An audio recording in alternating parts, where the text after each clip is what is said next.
નમસ્કાર ગુજરાત વાસીઓ, ફરી એક વખત આપ સર્વે મિત્રોનું હાર્દિક સ્વાગત છે આજના નવા જ હવામાન સમાચારના વિડીયોની અંદર। મિત્રો, હાલ અત્યારે મે મહિનાની શરૂઆત થઈ ગઈ છે અને ભર ઉનાળે ચોમાસા જેવો માહોલ પણ જોવા મળી રહ્યો છે। મિત્રો, હવામાન નિષ્ણાંત એવા અંબાલાલ પટેલ સાથે પરેશ ગોસ્વામીએ મે મહિનામાં ભારેથી લઈને અતિ ભારે વરસાદ વરસવાને લઈને આગાહીઓ વ્યક્ત કરી છે। મિત્રો, ખાસ કરીને અત્યારે બંગાળની ખાડીના ઊંડાણવાળા ભાગોની અંદર બની રહેલી જે વાતાવરણીય અસ્થિરતા છે, જેમના કારણે મિત્રો અત્યારે હવામાન સમાચાર મળી રહ્યા છે કે ભારતના દક્ષિણી ભારતના ભાગોની અંદર આજે તો આગામી કલાકોમાં જોવા મળશે અતિ ભારે પવનોની ગતિવિધિની સાથે સાથે કમોસમી વરસાદ અને ફરી એક વખત માવઠું ખેડૂતોના પાકને નુકસાન કરી શકે છે। મિત્રો, હાલ એવા પણ સમાચાર મળી રહ્યા છે કે જે 30 એપ્રિલ 2025ના રોજ જે અખાત ત્રીજ હતી અને અખાત ત્રીજના પવનોના આધારે પણ હવામાન સમાચાર સામે આવી રહ્યા છે। વર્ષ 2025નું ચોમાસું કેવું રહેશે, વર્ષ 2025ના ચોમાસામાં કઈ રીતનો વરસાદ જોવા મળશે, શું ખેડૂતોના પાકને નુકસાન થશે કે નહીં, એમના વિશે પણ માહિતી મેળવીશું। સાથે હવામાન નિષ્ણાંત એવા પરેશ ગોસ્વામી અને અંબાલાલ પટેલે શું નવી આગાહી વ્યક્ત કરી છે એમની પણ સંપૂર્ણપણે જાણકારી આજના આ વિડીયોની અંદર આપણે જાણવાના છીએ। એ પહેલાં મિત્રો, હાલ ગુજરાતમાં જે ગરમી અને ઉકળાટનું પ્રમાણ વધી રહ્યું છે, મે મહિનાની શરૂઆત થઈ ગઈ છે, પરંતુ ગુજરાતમાં આજે કચ્છ લાગુના વિસ્તારની અંદર તાપમાનમાં ભારે વધારો જોવા મળ્યો છે। આજે કચ્છ લાગુના વિસ્તારની અંદર 42 ડિગ્રી સેલ્સિયસ સુધીનું તાપમાન છે જોવા મળી રહ્યું છે। પરંતુ મિત્રો, જે ગુજરાતના દરિયાઈ કાંઠાના ભાગો છે, જેમાં દ્વારકા હોય, પછી જામનગર હોય, જૂનાગઢ છે, ઉના છે, ભાવનગર લાગુના વિસ્તાર છે, જેમાં મિત્રો ભાવનગરના પર્વતીય વિસ્તારો હોય કે પછી ભાવનગર સિટી હોય, ભાવનગરના જે પર્વતીય વિસ્તાર જેમાં સોનગઢ અને પાલિતાના લાગુના વિસ્તારની અંદર આજે 44 ડિગ્રી સેલ્સિયસ સુધીનું તાપમાન છે જોવા મળવાનું છે। મિત્રો, એક તરફ હીટ વેવ વધવાને લઈને, ગરમી અને ઉકળાટનું પ્રમાણ વધવાને લઈને હવામાન સમાચાર જોવા મળી રહ્યા છે, ત્યારે ભર ઉનાળે વરસાદની આગાહી હવામાન નિષ્ણાંત એવા અંબાલાલ પટેલે વ્યક્ત કરી છે। જ્યાં મિત્રો તમે તમારા મોબાઈલ સ્ક્રીનની અંદર જોઈ શકો છો કે ભારતના જે નીચાણવાળો ભાગ છે, જેમાં અરબ સાગરનો ભાગ રહ્યો અને બંગાળની ખાડીના જે ઊંડાણવાળા ભાગોની અંદર જે વાતાવરણીય અસ્થિરતા જોવા મળી રહી છે, જેમ જેમ મિત્રો દિવસો પસાર થતા જશે આ મે મહિનાના, એમ મિત્રો ખાસ કરીને 5 તારીખથી લઈને 8 મેના રોજ ફરી એક વખત આંધી તૂફાન વંટોળ સાથે જોવા મળશે અતિ ભારેથી લઈને ભારે વરસાદ। મિત્રો, વીજળીના ચમકારા જોવા મળશે, પવનોની ગતિવિધિમાં ભારે વધારો થશે, પરંતુ એમનું મુખ્ય કારણ પણ મિત્રો સામે આવી રહ્યું છે, વાતાવરણીય અસ્થિરતા છે। સાથે મિત્રો, ભારતના તમામ રાજ્યોની અંદર સૌપ્રથમ અસર નહીં થાય, પરંતુ મે મહિનાની અંદર ચોમાસાની શરૂઆત થતી હોય એવા હવામાન સમાચાર પણ સામે આવી રહ્યા છે। મુખ્યત્વે મિત્રો તમે જોઈ શકો છો તમારા મોબાઈલ સ્ક્રીનની અંદર કે જે આ ભારતનો જે તળેટીય વિસ્તાર છે, પર્વતીય વિસ્તાર છે, ત્યાં મિત્રો વાદળોના ઝુંડ એકઠા થયા છે। સાથે ભારતનો પશ્ચિમી ભારતનો ભાગ છે, જેમાં પણ મિત્રો બાંગ્લાદેશ આજુબાજુના ભાગ છે, જેમાં ભુવનેશ્વર છે, ધાનવડ લાગુના વિસ્તાર છે, આસામ છે, નાગપુર લાગુના વિસ્તાર છે, તમામ વિસ્તારોની અંદર મિત્રો ફરી એક વખત ભર ઉનાળે જામ્યો છે વરસાદી માહોલ। જેમ જેમ મિત્રો દિવસો પસાર થતા જશે તેમ તેમ વાતાવરણીય રહેલી અસ્થિરતાના કારણે અરબ સાગરના જે ઊંડાણવાળા ભાગો છે ત્યાં નવી લો પ્રેશર વરસાદી સિસ્ટમ આકાર પામતી જોવા મળી રહી છે। એક તરફ મિત્રો હવામાન નિષ્ણાત એવા પરેશ ગોસ્વામીએ વરસાદ વરસવાને લઈને આગાહી વ્યક્ત કરી છે, પરંતુ ગુજરાતનું વાતાવરણ કંઈક અલગ જ જોવા મળ્યું છે। આમ તો મિત્રો સમગ્ર ભારતના જે દરિયાઈ કાંઠાનો ભાગ હોય એમાં હું તમને મિત્રો સવિસ્તાર જાણકારી આપીશ।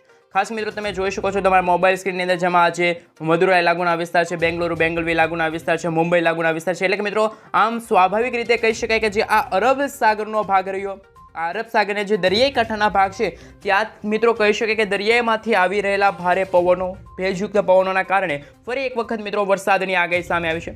સાથે સાથે બંગાળની ખાડીને અડીને આવેલા પણ ભારતના જે રાજ્યો કહી શકાય દરિયાઈ કાંઠાના ભાગો છે, જેમાં મિત્રો ચેન્નઈ છે, આ સાથે મિત્રો પોંડુચેરી લાગુના વિસ્તાર છે, નોઈડા લાગુના વિસ્તાર છે, વિજયવાડા છે, વિશાખાપટ્ટનમ લાગુના વિસ્તાર છે, ભુવનેશ્વર લાગુના વિસ્તાર છે, ત્યાં પણ આગામી 5 તારીખના રોજ 5 મેના રોજ ખાસ કે મિત્રો ફરી એક વખત માવઠું મચાવશે તબાહી, એટલે કે મિત્રો માવઠાની સંકટની આગાહી સામે આવી છે। પરંતુ ભારતના જે પર્વતીય ભારતના ભાગો રહ્યા, જે ઉત્તર પર્વતીય ભારતના ભાગો છે મિત્રો, ચીન લાગુના વિસ્તાર છે, ત્યાં પણ વાદળોના ઝુંડ ઘેરાતા જોવા મળી રહ્યા છે, વાદળછાયું વાતાવરણ જોવા મળી રહ્યું છે, અને આગામી કલાકોમાં જ તે ભાગોની અંદર ફરી એક વખત ભર ઉનાળે જામશે વરસાદી માહોલ। ત્યારે મિત્રો હવામાન નિષ્ણાત અંબાલાલ પટેલ સાથે પરેશ ગોસ્વામી આગાહી વ્યક્ત કરી છે, પરંતુ મિત્રો જે ઇન્ડિયન મોન્સૂન ડિપાર્ટમેન્ટ તરફથી ખાસ મિત્રો જે આગાહી સામે આવી છે છે IMD તરફથી મિત્રો ખાસ કરીને હવામાન વિભાગ તરફથી કે સમગ્ર ગુજરાત રાજ્યને લઈને શું નવા હવામાન સમાચાર મળી રહ્યા છે, સમગ્ર ભારત દેશના કયા કયા રાજ્યો છે ત્યાં કયા કયા પ્રકારનું એલર્ટ દર્શાવવામાં આવી રહ્યું છે તેમના વિશે સવિસ્તાર માહિતી મેળવે. તો મિત્રો આપણે હવે ઇન્ડિયન મોન્સૂન ડિપાર્ટમેન્ટ તરફથી ખાસ મિત્રો જે રજૂ કરવામાં આવી રહ્યા છે નકશા એમના વિશે વાત કરીએ. મિત્રો હાલ તમે અત્યારે જોઈ શકો છો ઇન્ડિયન મોન્સૂન ડિપાર્ટમેન્ટ તરફથી આજે જે નકશો રજૂ કરવામાં આવી રહ્યો છે. આજે થઈ છે મિત્રો 1 મે અને વર્ષ 2025. મિત્રો આજે ગુજરાત રાજ્યમાં જે વાતાવરણ છે એ સામાન્ય જોવા મળવાનું છે. મિત્રો ગુજરાતમાં જે અત્યારે હીટ વેવ વધવાને લઈને ગરમી અને ઉકળાટનું પ્રમાણ વધવાને લઈને હવામાન સમાચાર મળી રહ્યા છે.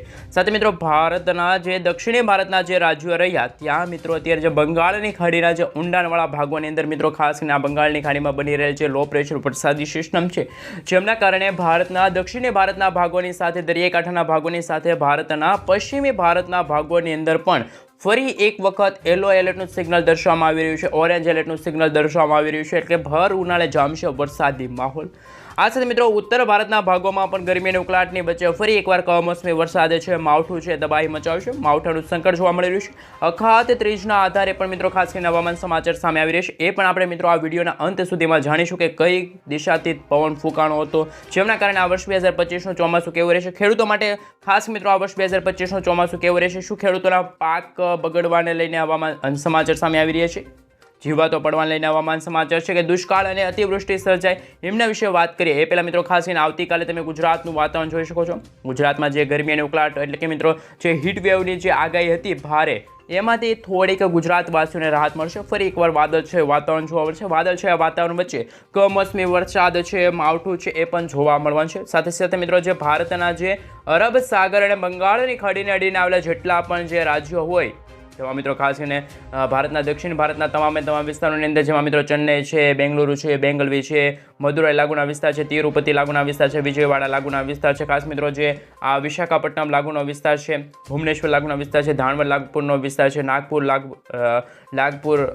નાગપુર જે લાગુનો વિસ્તાર છે, તમામ વિસ્તારની અંદર બિહાર છે, ઝારખંડ છે, આસામ છે, ખાસ મિત્રો જે કહી શકે કે મેઘાલય લાગુના વિસ્તાર છે, તમામ વિસ્તારોની અંદર મિત્રો જે અત્યારે ભર ઉનાળે ચોમાસા જેવો માહોલ જોવા મળી રહ્યો છે એ છે વાતાવરણની અસ્થિરતા. જે મિત્રો ગરમી અને ઉકળાટનું પ્રમાણ વધી રહ્યું છે. એક તરફ મિત્રો ગરમી તમામ રેકોર્ડ તોડશે આ મે મહિનાની અંદર, તો બીજી બાજુ મિત્રો એવા હવામાન સમાચાર સામે આવી રહ્યા છે કે જે રીતે વર્ષ 2025ની શરૂઆત થતી હોય છે એવી જ રીતે મિત્રો અત્યારે હાલ ગરમી અને ઉકળાટની સાથે અમુક ભાગોમાં તો મિત્રો ગુજરાતમાં પણ 4 મે થી લઈને 10 મે એટલે મિત્રો 4 તારીખથી લઈને 10 તારીખના રોજ ગુજરાતમાં પણ વરસાદ વરસવાને લઈને માવઠું વરસવાને લઈને ખાસ કરીને આગાહી સામે આવશે. ખાસ મિત્રો ગુજરાતના કચ્છ લાગુના વિસ્તારમાં પણ કમોસમી વરસાદ છે એ વરસવાને લઈને હવામાન સમાચાર સામે આવી રહ્યા છે.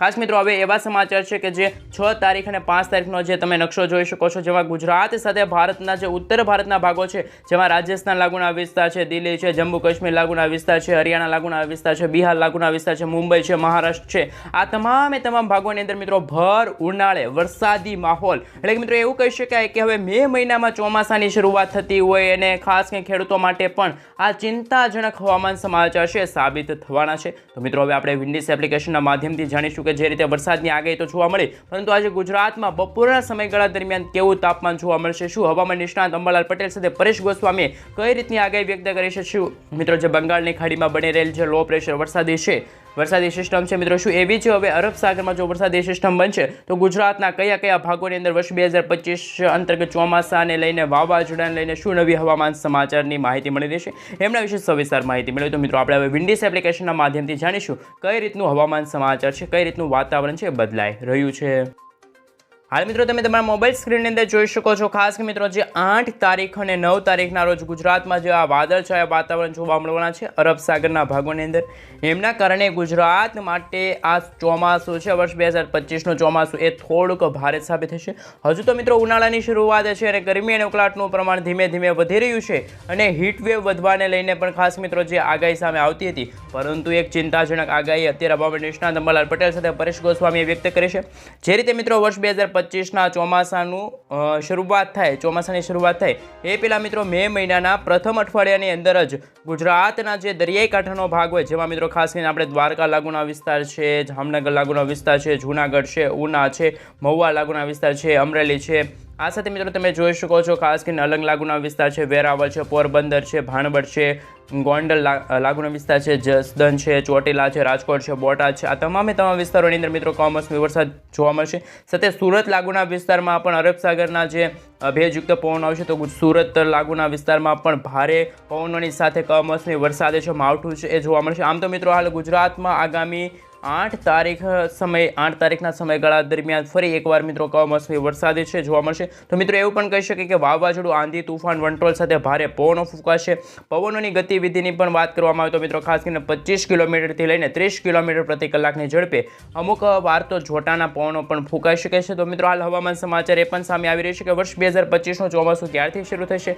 મિત્રો આપણે હવે આવતા વિડીયોમાં જાણીશું કે વર્ષ 2025નું ચોમાસું છે એ કઈ તારીખથી શરૂ થશે. શું હવામાન નિષ્ણાત અંબાલાલ પટેલ સાથે પરેશ ગોસ્વામી તરફથી શું વિરોધાભાસી આગાહી સામે આવી છે? એક તરફ મિત્રો ગરમી અને ઉકળાટનું પ્રમાણ વધી રહ્યું છે તો બીજી તરફ શું ગુજરાતમાં ખરેખર ચોમાસું જોવા મળશે આવું મે મહિનાની અંદર? તો મિત્રો દરેક અપડેટ જણાવું એ પહેલાં મિત્રો